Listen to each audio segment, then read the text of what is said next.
Grand rising, everyone. Natalie, would you like bread and coffee? Got my coffee here. Yum.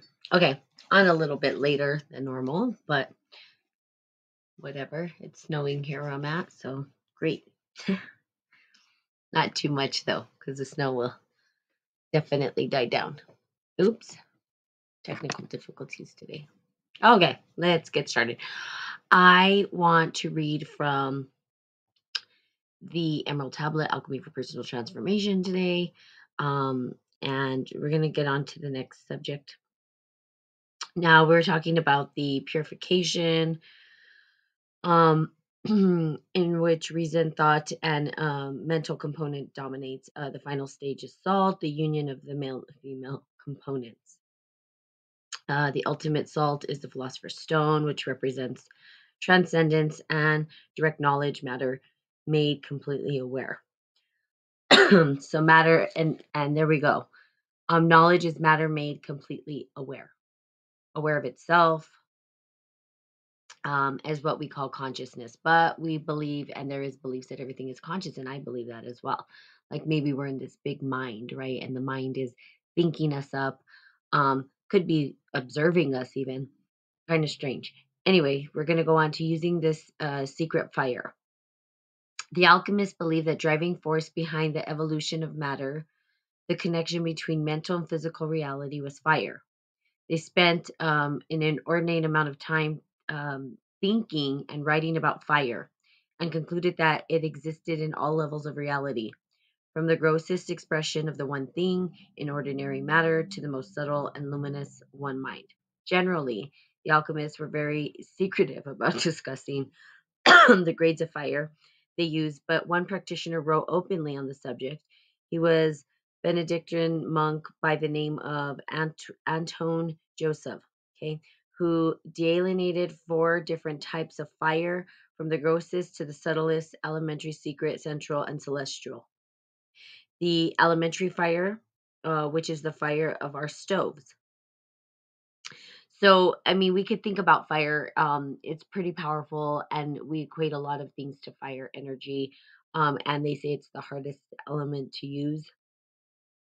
And even internally, we equate the fire energy to our courage, right? Our willpower. So willpower is a big part of that. Also pride. So it teeters on those two internally. The elementary fire, which was the fire of our stoves, is impure, thick, and burning. This fire is sharp, corrosive, ill smelling, and is known through the senses. It has for its adobe the surface of the earth and our atmosphere, and is destructive. It wounds the senses, it burns, it digests, concords, and produces nothing. It is external to the alchemists and separating. So we use fire, and we use fire. Okay, this is the big thing, and you guys may go back in history and see that there's myth stories about this, that man kind of separated because they got fire.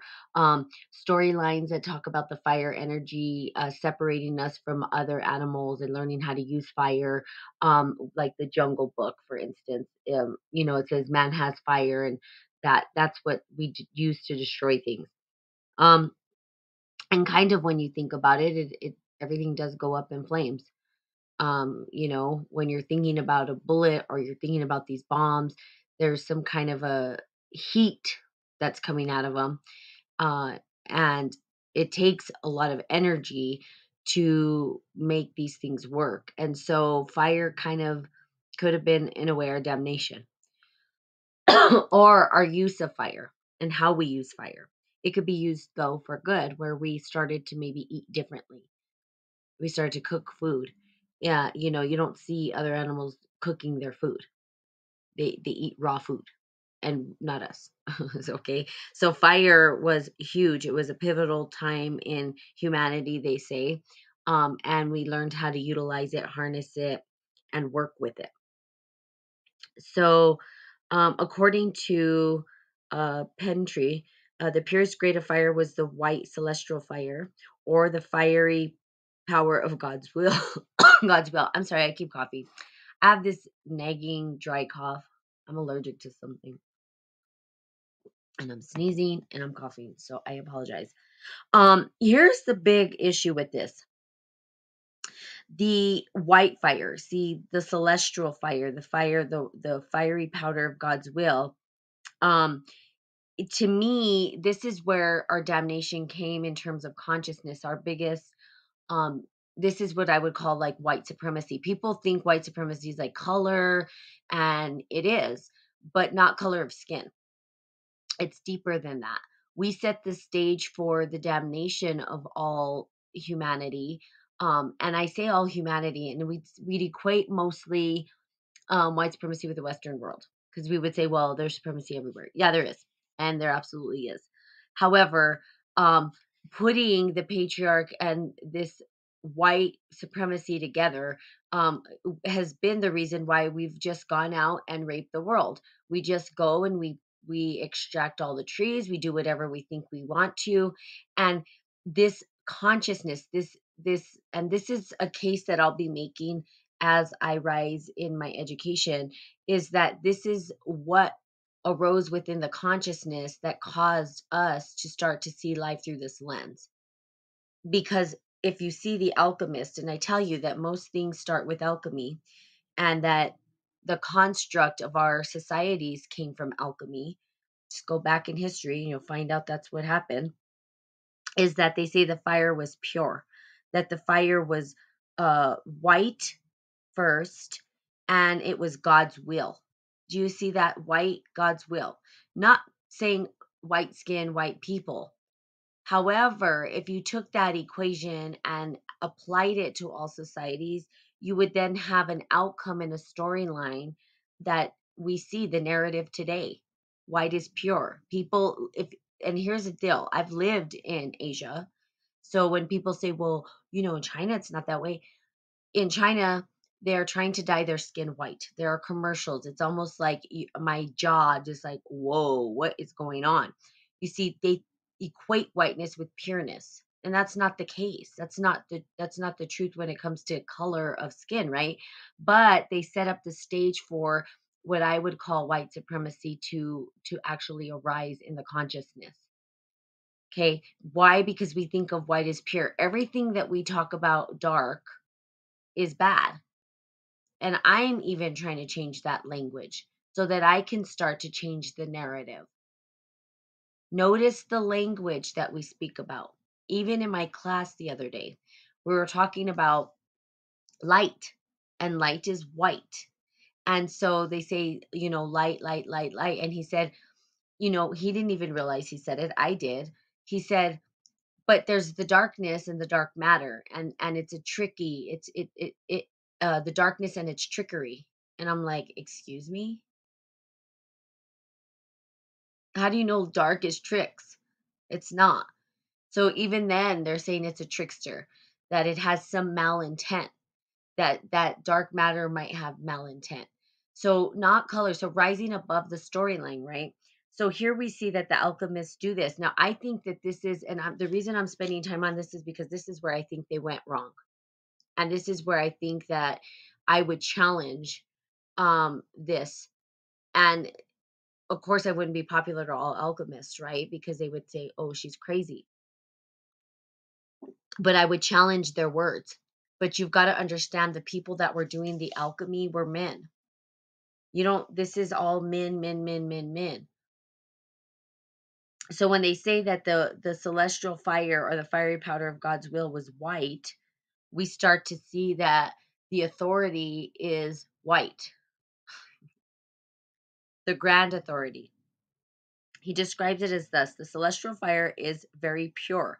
We equate the white to pureness, right? Simple and not burning in itself. It has for its sphere the ethereal region, whence it makes itself known even to us. Celestial fire shines without burning and is without color or odor. Say that weird.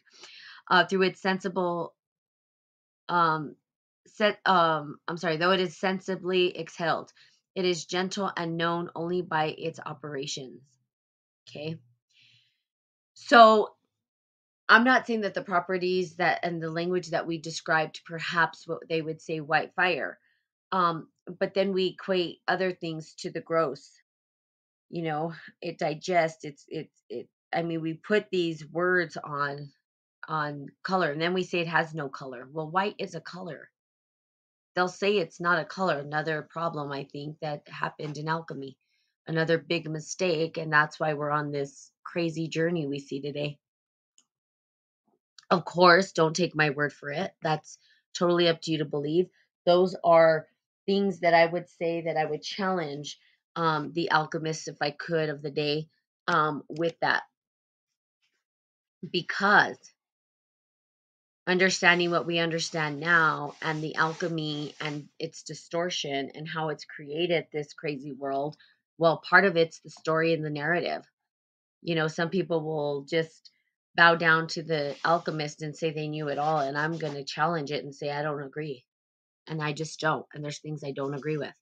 And I will point them out. However, that's up to you as an alchemist, a spiritual alchemist. You can figure it out for yourself. You can believe it or not believe it. Totally up to you, because it's open. And again, I might change my mind later on. But from what I know today and what I gather, I say bullshit and I call the bullshit card on some of this. I don't everything I read, I don't say yes, that's exactly right. That's not the job of an alchemist. We don't sit here and agree with everything. For instance, and the best way to do this is like a recipe. Sometimes people will say, follow this recipe. And, it makes these great cakes. Well, for me, I'm like, it needs something else, and I change it up a bit until I find the exact combination that I like. And so I change it. So they were working with a set of principles and looking at nature and putting words on them. And they said, well, this is how we think it is. We think the white light is pure, it's just beautiful, and it's God's will. It belongs to God. And he's the ultimate authority, and he's white. Okay, great. And what about the other stuff? That's not God. It's just let's just act as though it doesn't belong to everything. Okay. Between these two extremes of elementary fire and celestial fire, the alchemists postulated two other gradients. One was the central fire hidden within the matter, which is God's signature in matter, or the one mind acting on the one thing. According to Pentry, the celestial fire passes into the nature of the central fire. It becomes internal sorry, endangering or I'm sorry, engendering in matter. Though the celestial fire within matter is pure in itself, it is mixed and tempered. It is engendered and enlightened sometimes without burning, and burns sometimes without giving any light. It is invisible and therefore known only by its qualities. The celestial fire is lodged in the center of matter. It is tenacious and innate in matter. It is digesting, maturing, neither warm nor burning to the touch. So it's almost like this phantom, right? That just kind of exists, is what it sounds like. There is yet a fourth grade of fire, and it is the primary fire in which the spiritual alchemists worked. It is called the secret fire. And then they went into great pains to discuss its true nature. What clues does what clues do they give us? The fire of the sun could not be this secret fire. Um, it is interrupted, unequal, and does not penetrate. The fire of our stoves, which hinders the union of the miserables and consumes the bond of the constituent parts, could not be the one. So, what I would say is that really what I think they're talking about is light when they talk about fire. What they call pure fire, whatever, is light. And we know now, because see, they were doing these alchemic experiences talking about fire. We know now a little bit more about the nature of our existence. We can talk in scientific terms. So, back then they have their terms that they use, and I would say they're talking about light, because light itself is unexplainable. We don't necessarily know how to talk about light. We don't understand light. And any quantum physicist will tell you they don't understand it. They don't know it. They don't know what it does. They don't understand how it operates, which is exciting news for me because that tells us that there's an existence of something greater. It has free will. It's not fully determined because we say, well, we live in determinism, right? And there's this question of, do we have free will or is everything predetermined? Well, both, right? The answer is yes. And this is where we get the paradoxes that we live in because it's kind of hard to think how can it be both and? But when we start to get to the quantum realm, it is both and. It's not either or. And the crazy thing when they start to look at these tiny tiny particles, right, is that they can go back in they can actually go back in time and change. They can travel through time. They don't decide what they're going to do until somebody's actually watching what they're doing, even in the future, which is strange, right? They do these studies. So here's the deal. And there's a quote. If you think you understand quantum physics, you haven't gotten it because no one understands it. Even the scientists will tell you we don't get it. We understand that it is 100% will behave the same way, like their experiments come out the same every time, but they can't understand why it's coming out the same way every time. They don't understand how they're behaving, right? They're wanting them to behave a specific way, and it doesn't fit within the structure that we know or operate in the material world. We're like, what the hell is this? This doesn't operate the same way. So what's really happening? We don't know. It's the phantom. You can't catch it. It's like you go to try to touch it and it's never there. Or you think it's going to be this way and it comes out another way. So go look up on quantum physics. Pretty cool stuff. And for me, I nerd out on this stuff because it allows us to bridge the gap between the material world and the spiritual world. So when they're saying there's this white thing in between and no, we can't see it, I'm just going to say it's light. That's what they're talking about is light and the properties of light. You can't really we don't really understand it. We don't know what it is. And that's kind of cool. But what's even cooler is that there's more dark matter and dark energy and they have no idea what that is. They have zero idea. They're just confused, scratching their head. Like, what is this dark matter? And there's so many different things happening, right? It's not just black holes. That's not what dark matter is. It's almost like the canvas is black instead of white. I think we have it opposite this whole time. I think it's been reversed, flipped upside down, where dark is the canvas, white is what paints the picture or illuminates what is in the darkness. So the darkness is there, and then what the light hits it, it creates something. So there's this co-creation between the dark matter or the potential or the structure was already in the darkness and the light just shows its beauty. The light is able to actually illuminate its beauty. So what's illuminated? Well, the creative potential that was already there in existence, but it was what in the dark. So the darkness we can't say is 100% scary and all these things that we say it is. The darkness is beautiful. So it's a change of consciousness, right? It's us understanding we've equated dark with such scary things for so long that people are afraid of the dark. Creepy things happen in the dark. Well, we once came from the dark. We came from our mother's womb, right? And I talk about this all the time. So I would say that this is what they're talking about is light. The celestial fire, which is innate in matter, cannot be that secret fire. So much praise because the heat, which engenders, is internal and innate in matter. Okay, and that which corrupts is external and foreign to matter. So what I'm thinking they're saying here, well, let's just read. Fire is external to matter, yet is somehow able to change it or cause it corruption. is that the internal fire that they're talking about is in harmony with where the external fire that we use is corrosive. It burns up, it decays, it devours. But the innate fire that we see, which would be light, I would say, it illuminates. We can't touch it, but it doesn't harm.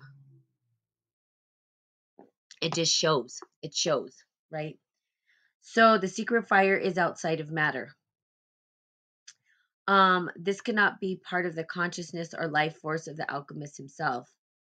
This heat is very different within the generations of individuals in three kingdoms. The animal possesses it in a much higher degree than the planet.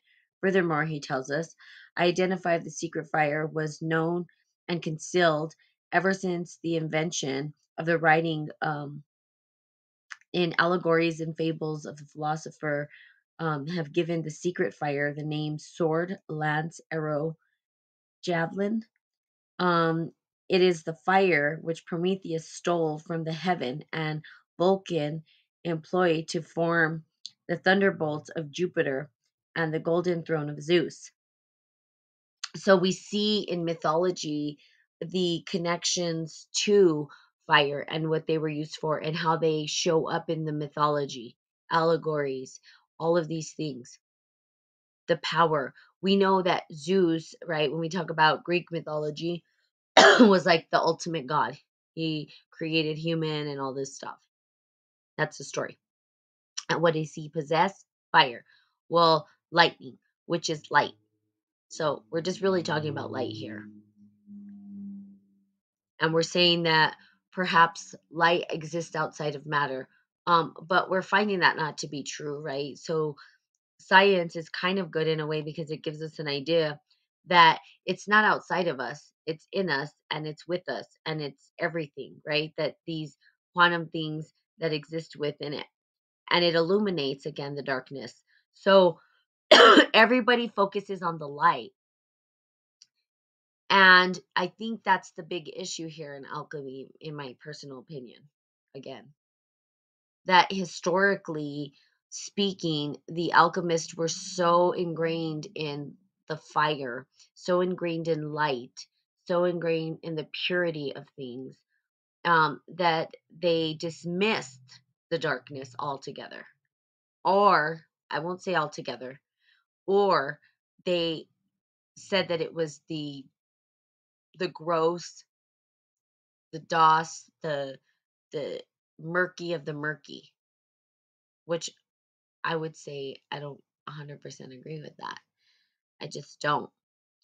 And I think that the consciousness is changing, and I think this will be the healing of our consciousness, right? How do we heal consciousness understanding this narrative or this storyline? Well, once they start to understand dark matter, they don't know. They just don't know. Perhaps they're a little afraid. The darkness has beauty, and perhaps it has things that we're afraid of too. It could be both. But then light itself can demolish and destroy too, as you heard with the fire. It too can destroy. It has both. It has the ability to illuminate, but it also has the ability to burn down and destroy. So both, right? Same. Not all just one thing. But the purity of light is what they're talking about. Well, what about the purity of darkness? Where does that lie? The pure darkness and the pure light, and then everything in between, right? How do we bridge the gap between the two? Or how do we join the two, rather? When you can find the purity of darkness, and this is something that just came to me right now, it's an epiphany, is that when we can find our pure darkness and find our pure light, and that we consummate the two, we have a joining, right, of that purity. We can't just say, oh, I'm illuminating into the light. Well, where does the light take you? Eventually it takes you back to darkness. Okay, because if we looked at it scientifically, if we took the words that we're saying and we applied it to the actual natural law, which is what we do as alchemists. We said, oh, we're going to flash this light into the cosmos. That light will go up and illuminate, and at some point it dissipates back into darkness. It doesn't stay light forever. You see? So we illuminate back into darkness. That's kind of my thing right now. It's kind of where my consciousness is going. Again, not necessarily have to agree with it, just ponder it. It's all theoretical, but we can also say it's kind of scientific as well. But again, in the framework of science, right, which is theoretical, nobody really knows what's going on. We can't say for 100% certainty that we know exactly what's going on. Nobody can. But we utilize the tools that we have, and then we co-create with what's here, with the all of the materials that are here. All of this was a co-creation with nature, with the divine. And it kind of went south. We went south, and that's what I think. Consciousness healing, that's where I'm getting my degree, is in consciousness and healing. How do we heal the consciousness so that we can then co-participate with nature itself? Well, we heal consciousness by recognizing where we actually inserted trauma into the consciousness. And the alchemists, I believe, were incorrect. That's just what I believe.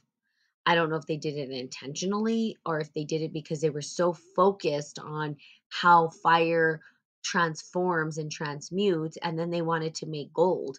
And that's not even what alchemy was designed for. Woe to the gold maker. It was a spiritual process. So again, the darkness, the pure darkness and the pure light. How do we create both? Okay, now that true nature of the secret fire becomes clearer. Swords, arrows, similar objects are symbolic of the power of thought and especially the ability to present higher truth courageously without regard to sentiment or social expectations. For instance, in the book of Revelations, the two-edged sword emerges from the mouth of the sword, which is pictured as a two-face which beams like the sun. So the secret fire is not the scorching blaze of consciousness experienced in the calcination, but the warm, nourishing heat. It is the heavenly inspiration that burns steadily within the person. The secret fire is a higher consciousness. Here you go. Higher. These words, higher consciousness. No, I'm sorry. Now, again, you guys can believe this, and that's totally up to you. I will tell you that my way of thinking doesn't need to be your way of thinking. That's not what an alchemist does. We figure out our own elixirs. We figure out our own ways of understanding the world. We apply it. And where I see is misdirect. I call it misdirect. I can see through codes and say, not necessarily. I don't agree with that. We don't want to agree with everything, because if we agreed with everything, we would continue on the same projection that we are currently on. The projection of what? Well, self-destruction. That's where we're headed. We're headed towards that. And it's because our alchemy is incorrect. We did something wrong in the equation. Not right. It's not correct. And I'm saying, well, here's why I think it's not correct. Here's where I think they need to shift. Am I 100% correct? No, I might be missing some things that I don't know, and that's fine. But I open up the dialogue, at least for other people who are alchemists and understand this information, to say, you know what? Yeah, this is it. Here's what we need to reintegrate back into our alchemic process so that we can start to heal. We're just teetering on one side of things at this point. And I just don't know if we're going to actually if we're going to expand our consciousness, and I don't want to say higher levels, I want to say expansion of. There's no, like, if we look at nature itself, see, these words have to change because there's a higher levels. People say, well, I'm going to be enlightened. And they think it's like this staircase of illumination and that they're going up. We have these ladders up to heaven. And the reality is nature doesn't even work that way. As an alchemist, that's incorrect, because we observe nature and apply it to ourselves. If we look at science now and what it says about the universe, it's expanding. It's not elevating, it's expanding. So I would say expand your consciousness. How do we do that? Well, sometimes we have to look at the traumas, right? We have to remember what's in our subconscious mind. And there's sort of these layers that help us to expand our consciousness. Now, if we change the wording and the language, we'll start to see the world a little bit different. In fact, here's the big thing, we'll start to have compassions for our compadres. I've been taking around a lot of Spanish around my life, so that's good. But our brothers and our sisters, right? Our comadres, compadres, our brothers, our sisters, the people that we care about, will start to expand and have empathy for them because we don't think we're above them. We're not saying, oh, I'm on a higher level of consciousness. You're going to hear this by people. I used to say it because there wasn't a language to understand what I was saying. And I wasn't saying I was above them. I just didn't have the words. Like, well, then what do I say? Well, my consciousness has expanded. It's expanding. And that's what we see in the universe. So, as within, so without. The universe itself is expanding, or it seems to be expanding. And so we can expand our consciousness. So when people don't get it, you can't just say, "Oh, we're just on another level of consciousness. We're on another level." No, you're not on another level. You've just expanded your consciousness and your scope of understanding. And everybody has the potential to do that. Even the brain itself has neuroplasticity. We can apply that to nature itself. So why are we using old alchemy? Well, because we thought they were geniuses, right? We're looking at these alchemists like they're geniuses, and of course they have the answers. They know how to make gold. They're looking for the philosopher's stone for immortality. I'm like, really? I'm not looking for immortality. I'm immortal just by my own right because the universe is a creative potential. It creates. That's what it does. It's a creative emergence of this beautiful thing, and sometimes it's crazy and chaotic. That too is beautiful, even though we're afraid of it. It constructs and reconstructs. That's what nature does. That's why butterflies are like the biggest thing of transformation. There's another, they use something else besides the butterfly, I can't remember. But the butterfly itself, it like eats its whole self up and creates its own little cocoon thing to come out. I'm saying the wrong words, but still, that's what it does. It deconstructs and reconstructs. That's like the law of nature. So asking yourself, like, even in these conversations, people say, I had an awakening, an epiphany. I don't know how to talk to my people. What language are you using? And that's the big piece. How am I applying this and how am I speaking to individuals? What language am I using? Because if you told people, if you were in a group of individuals and they're like, oh, we're just on a higher level, and you looked at them and say, well, that's okay. People think that. I'm not saying they're wrong, but giving them an opportunity to think of it differently and like, well, I'd like to think that maybe I'm just expanding my understanding of life a little bit more. Maybe not on a higher level, but an expansion. Because then what it says is that everybody can fit into that expansion. And we do. Like, it's not like, oh, here's your level and and there's no room for anything else if you do that. Think about it. If Check this out. If Another way to look at it, if we say we're on a higher level, okay, and we're at the highest level, well, we have nowhere to go. There's no room for expansion there. It's like somebody saying they know it all. I would never say. The more that I know, the more I know I don't know. I have no clue. And you can't say you know. You know why? Because scientists don't even know. And they're for the first time putting down their egos and pride and saying, we don't know what the hell is going on. Oh, good. Thanks. After all that, after you destroyed the entire world, now you're saying you don't know. We should probably put spirit back into things. We should probably recognize that. Then the church itself, I'm sorry not to put down the church, but these are the true dialogues. This is the reality of how things are going. The church said, oh, discredit science. That can't be truth. Only the word is the truth. And now they're saying, oh, shit, maybe we ought to change too. because science is saying something different than the narrative we gave. Well, duh, you got to match the narrative to what we're seeing in the world. That's what alchemy does. And if you don't change it and you don't start to, then what happens? We're not co-creating with nature, with the divine. That's what we're here to do. We're a part of that co-creation. We're part of that creative potential. And we get to co-create.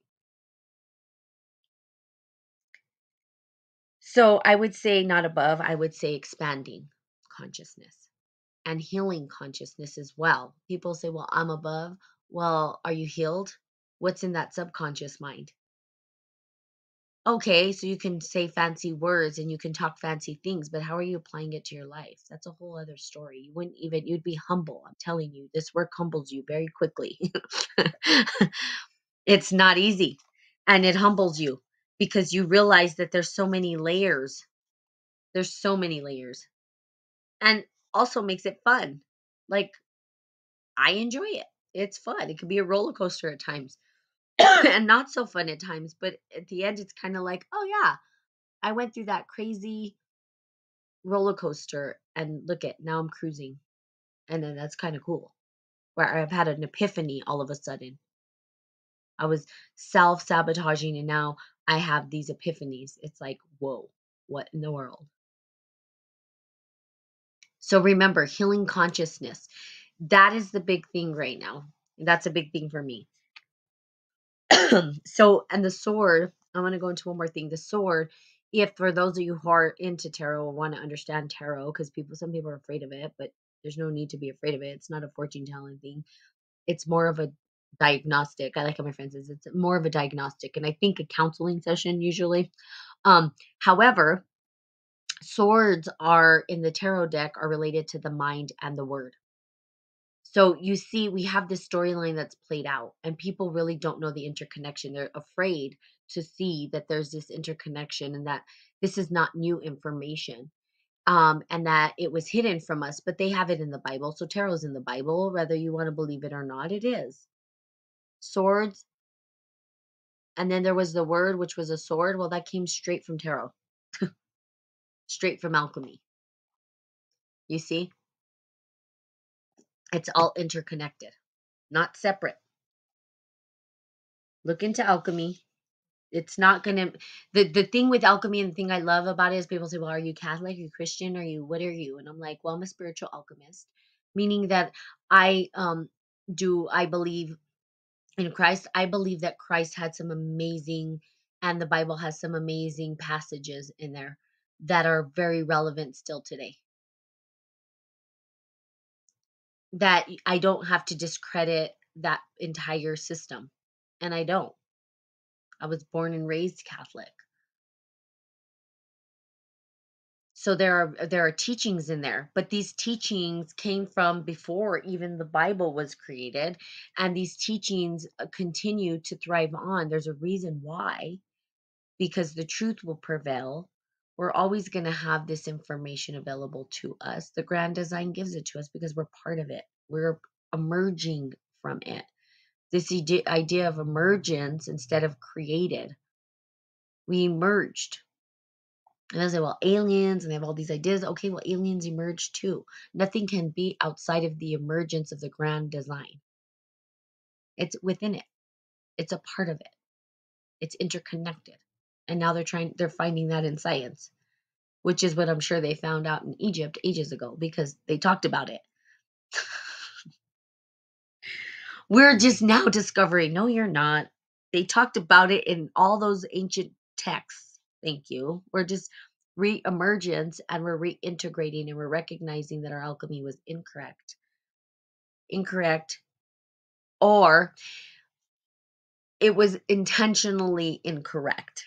And that's what I will say. Because the intention behind the alchemy that was created, especially America, was intentionally created that way.